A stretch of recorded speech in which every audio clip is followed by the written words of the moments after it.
حضرت عمر کے بارے میں آتا ہے کہ جب آپ کو غسل دیا جا رہا تھا، ایک روایت کے مطابق آپ کے جسم پر کوڑوں کے نشان تھے۔ لوگوں نے کہا یہ کوڑوں کے نشان کیسے ہیں؟ تو فرمایا عمر فاروق رات کو سونے سے پہلے اپنے آپ کو سزا دیتے تھے اور پوچھتے تھے بتا یہ عمل کیوں کیا؟ یہ آپ کا حال تھا۔ اتنے بڑے صحابی ہو کر بھی اللہ کے خوف سے لرزتے تھے، آنسو بہاتے تھے۔ آپ کے بارے میں آتا اتنا روتے تھے کہ آپ کے چہروں پر سیاہ لکیریں پڑ گئی تھی خوف خدا میں۔ اتنی نیکیاں ہیں اور رات روتے گزر رہی ہے۔ ہمارے گناہ کم نہیں ہوتے مگر پھر بھی رونا نہیں آتا، پھر بھی خدا کا خوف نہیں ہے، پھر بھی مرنے کا ڈر نہیں ہے۔ اے میرے پیارے اسلامی بھائیوں، یہ صحابہ کرام کی زندگی ہمیں سکھا رہی ہے کہ جنہوں نے بڑے مرتبے ہو کر بھی عاجزی کے ساتھ زندگی گزاری، بڑے مرتبے ہو کر بھی خوف خدا میں زندگی گزاری۔ اللہ تعالیٰ کو متکبر پسند نہیں ہے، عاجزی ان کے ساری اختیار کرو۔ جتنے بھی صحابہ کو آپ پڑھیں گے نا، جتنے بھی ولیوں کو پڑھیں گے، زمانے میں ان کا نام ہوگا مگر وہ عاجزی اور ان کے ساری والے ہوں گے۔ ادھر 5 وقت کوئی نماز پڑھ لے، ایک آدھا حج کر لے، اس کو لگتا ہے جنت کا ٹکٹ مل گیا مجھے۔ نہیں جناب، یہ تہجد گزار تھے، یہ ساری رات تلاوت کرنے والے تھے، اور نبی پاک نے جنت کی بشارت دی، جن کا ذکر پچھلی کتابوں میں، قرآن میں جن کے فضائل، وہ پھر بھی روتے تھے، پھر بھی معافی مانگتے تھے اللہ سے۔ اور ہم ہیں کہ گناہوں کے انبار ہیں پھر بھی شرمندہ نہیں ہوتے۔ اللہ حضرت عمر کے صدقے ہمیں صحیح معنوں میں اپنا خوف نصیب فرمائے۔ عمر بن عاص رضی اللہ تعالیٰ عنہ نے جب مصر فتح ہوا تو ایک روز اہل مصر نے حضرت عمر بن عاص رضی اللہ تعالیٰ سے عرض کی کہ حضور ہمارے یہاں دریائے نیل ہے اور ایک ہماری بہت پرانی رسم ہے کہ جب تک اس کو ادا نہ کیا جائے تو دریا جاری نہیں رہتا ہے، دریا سوکھ جاتا ہے۔ انہوں نے کہا کہ کون سی رسم ہے؟ تو کہا کہ ہر سال ایک کماری لڑکی کو اس کے والدین سے لے کر بڑا عمدہ لباس اسے ہم پہناتے ہیں، بڑا تیار کرتے ہیں، زیورات پہناتے ہیں اور پھر اس کو دریائے نیل میں ڈال دیتے ہیں، یعنی اس کو پانی میں ڈبو دیتے ہیں۔ حضرت عمر بن عاص نے کہا کہ یہ کیسی رسم ہے؟ اسلام میں تو ایسا ہرگز نہیں ہو سکتا، کیونکہ اب اسلام آ چکا تھا اور مصر فتح ہو چکا تھا، مسلمانوں کے اب وہاں احکامات جاری تھے۔ تو آپ نے فرمایا کہ یہ اسلام تو پرانی اور واہیات رسموں کو مٹاتا ہے، جو پرانی واہیات رسمیں ہیں۔ تو لوگوں نے کہا کہ اگر آپ نے ایسا کیا تو دریا کی روانی کم ہو جائے گی۔ آپ نے کہا نہیں ہو سکتا۔ اب ایسا ہی ہوا کہ دریا کی روانی کم ہوتی گئی۔ اب لوگوں نے سوچا کہ اب پانی کم ہو جائے گا تو زندگی مشکل ہو جائے گی، تو ان لوگوں نے وہاں سے کوچ کرنے کا ارادہ شروع کیا۔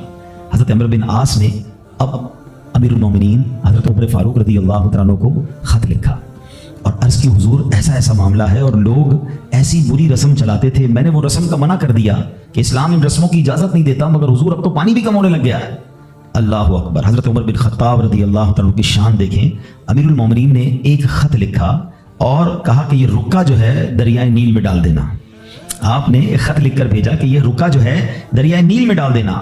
حضرت عمر بن عاص کو جب وہ رکا پہنچا، وہ لیٹر پہنچا، تو آپ نے اس لیٹر میں کیا دیکھا کہ لیٹر میں لکھا تھا اے دریائے نیل، اگر تو خود جاری ہوتا ہے تو نہ جاری ہو، اور اللہ کے حکم سے جاری ہوتا ہے تو میں واحد قہار عز و جل سے عرض گزار ہوں کہ تجھے جاری فرما دے۔ حضرت عمر بن عاص نے وہ رکا جو ہے دریائے نیل میں ڈالا۔ اللہ اکبر، ایک رات میں دریا کا پانی 16 گز بڑھ گیا، اور وہ دن ہے، آج کا دن ہے، دریائے نیل کبھی سوکھا نہیں ہے۔ مصر سے وہ رسم ہی ختم ہو گئی اور سبحان اللہ دریائے نیل جاری و ساری ہے۔ اللہ اکبر۔ اس ایک واقعے میں بہت کچھ ہے سیکھنے کو۔ پہلی بات تو کیا سیکھنے کو ملی کہ چاہیں تو اشاروں سے اپنے کایا ہی پلٹ دیں دنیا کی، چاہیں تو اشاروں سے اپنے کایا ہی پلٹ دیں دنیا کی، یہ شان ہے ان کے غلاموں کی، سرکار کا عالم کیا ہوگا۔ حضرت عمر کی شان دیکھیں، حضرت عمر کے واقعات اگر پڑھیں نا، جو لوگ کرامات کے منکر ہیں یا جو لوگ اولیاء کرام کی جناب کمالات کو نہیں سمجھ پاتے، صرف حضرت عمر کی سیرت کو پڑھ لیں۔ حدیث کی کتابوں میں مضبوط روایتوں میں یہ واقعات موجود ہیں۔ ایک بار حضرت عمر کے دور میں زلزلہ آیا، تھوڑے عرصے پہلے بھی کئی ملکوں میں زلزلہ آیا، بڑی تباہی آئی۔ لوگ کہتے ہیں ارتھ کویک آ جائے تو رکتا نہیں ہے۔ ایک تو شان مصطفیٰ ہے کہ نبی پاک نے احد پہاڑ پر ٹھوکر لگا کر فرمایا تھا اے احد رک جا، تجھ پر ایک نبی، ایک صدیق اور 2 شہید موجود ہیں۔ آقا نے ٹھوکر لگا کر زلزلہ روکا تھا۔ ایک بار حضرت عمر کے دور میں زلزلہ آیا تھا اور حضرت عمر نے کوڑا نکال کر، درہ نکال کر زمین پر مار کر فرمایا اے زمین رک جا، کہ عمر تجھ پر عدل نہیں کرتا، اور زمین ساکن ہو گئی۔ اللہ اکبر۔ حضرت عمر رکا لکھتے ہیں دریائے نیل کے نام اور پھر دریائے نیل جاری ہو جاتا ہے. تو اے میرے پیارے اسلامی بھائیوں، ایک بات تو یہ پتہ چلی کہ اللہ تعالیٰ جسے چاہے کوئی کمال عطا فرمائے، وہ رب کی عطا ہے. یقیناً اگر کسی اللہ کے ولی کے پاس، کسی صحابی کے پاس، کسی نبی کے پاس، ہاں یہ بات یاد رہے کہ انبیاء کے پاس جو کمالات ہوتے ہیں، جو حق کی دلیل کے لیے وہ پیش کرتے ہیں، وہ معجزات ہوتے ہیں. اور ایسی بات جو ہماری عقل میں نہ آئے، کسی اللہ کے ولی سے ہو، صحابہ سے ہو، تو اسے ہم کرامات کہتے ہیں. تو یہ سب اللہ کی عطا سے ہوتا ہے. بہرحال ایک تو یہ پتہ چلی. دوسری بات کیا پتہ چلی کہ اسلام جو ہے وہ کیسی واہیات رسمیں تھی جس کو ختم اسلام نے کیا، اور عورتوں کا کیسا گھٹیا اور کیسا جس کو آپ کہیں کہ واہیات استعمال تھا کہ جوان لڑکی کو ہر سال تیار کر کے دریائے نیل میں ڈال دیا جاتا تھا، غرق کیا جاتا تھا.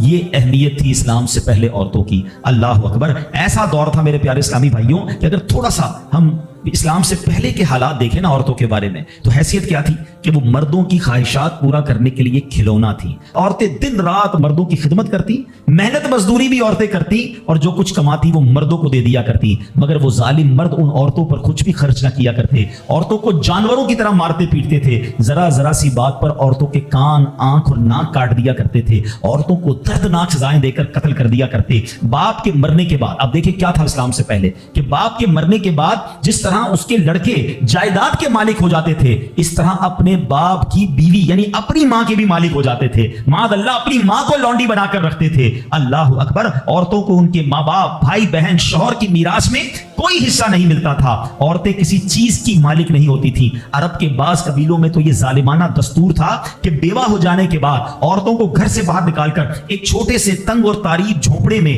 1 سال کے لیے قید رکھا جاتا. کھانے پینے اور تمام ضرورتیں اسی جھونپڑے میں پوری کیا کرتی تھی. بہت سی عورتیں گٹ گٹ کر مر جاتی. جو زندہ رہ جاتی تو 1 سال بعد ان کے دامن میں اونٹ کی مینگنیاں ڈالی جاتی اور ان کو فورس کیا جاتا کہ کسی جانور کے بدن سے اپنے بدن کو رگڑیں. پھر اسی گندی حالت میں پورے شہر پر ان کا چکر لگایا جاتا تھا اور گویا یہ اعلان ہوتا تھا کہ اس عورت کی اب عدت ختم ہو گئی ہے. اللہ اکبر. ایسی رسمیں تھی، ایسے رواج تھے. عورتیں بلبلاتی، روتی، تڑپتی، مگر ان عورتوں کے زخموں پر کوئی مرہم رکھنے والا نہیں تھا، کوئی فریاد سننے والا نہیں تھا. اللہ اکبر. 12 ربیع الاول کی صبح صادق کے وقت کائنات میں ایک ایسا نور جلوہ گر ہوا، ایک ایسی شخصیت آئی جہاں جس نے جہالت کے اندھیروں کو ختم کیا، وہاں ساری دنیا کی عورتوں کے لیے ایک ایسے دکھ کا مداوا بن کر آئے. نبی پاک علیہ الصلوۃ والسلام ایسے احکامات لے کر آئے، اتنی پیاری شریعت اور مذہب لے کر آئے جس میں اللہ کے دین نے عورتوں کو ایسا مقام عطا کیا کہ سبحان اللہ، عورتوں کی قسمت کا ستارہ چمک اٹھا. اسلام کی بدولت ظالم مردوں کے ظلم و ستم سے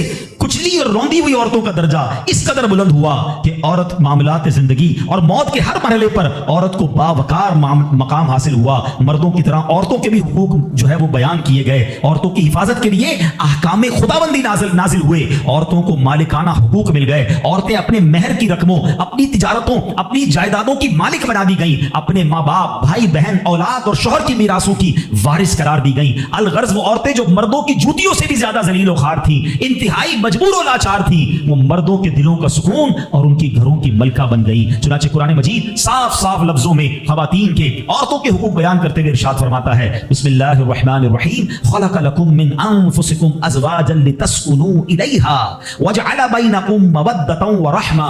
قرآن کہتا ہے تمہارے لیے تمہاری جنس سے جوڑے بنائے کہ ان سے آرام پاؤ اور تمہارے آپس میں محبت اور رحمت رکھی. اب کوئی مرد نہ عورتوں کو مار پیٹ سکتا ہے، نہ ان کو گھروں سے نکال سکتا ہے، اور نہ کوئی ان کے مال و اسباب یا جائیدادوں کو چھین سکتا ہے، بلکہ ہر مرد پر مذہبی طور پر عورتوں کے حقوق ادا کرنے لازم ہیں. اللہ اکبر. گویا اسلام نے ظلم کا دروازہ بند کر دیا، کبھی ماں کے روپ میں، کبھی بیٹی کے روپ میں، کبھی بہن کے روپ میں، تو کبھی زوجہ کے روپ میں. اللہ اکبر. عورت کو ایک ایسا مرتبہ عطا فرما دیا کہ عورت کسی بھی روپ میں ہو، جب بھی اس کے جناب حقوق تلف کیے جائیں گے، نا انصافی کی جائے گی، اسلام وہاں پر اپنا کردار ادا کرتا ہے. اسلامی قوانین سامنے آتے ہیں، عورتوں کے حقوق بیان کیے جاتے ہیں.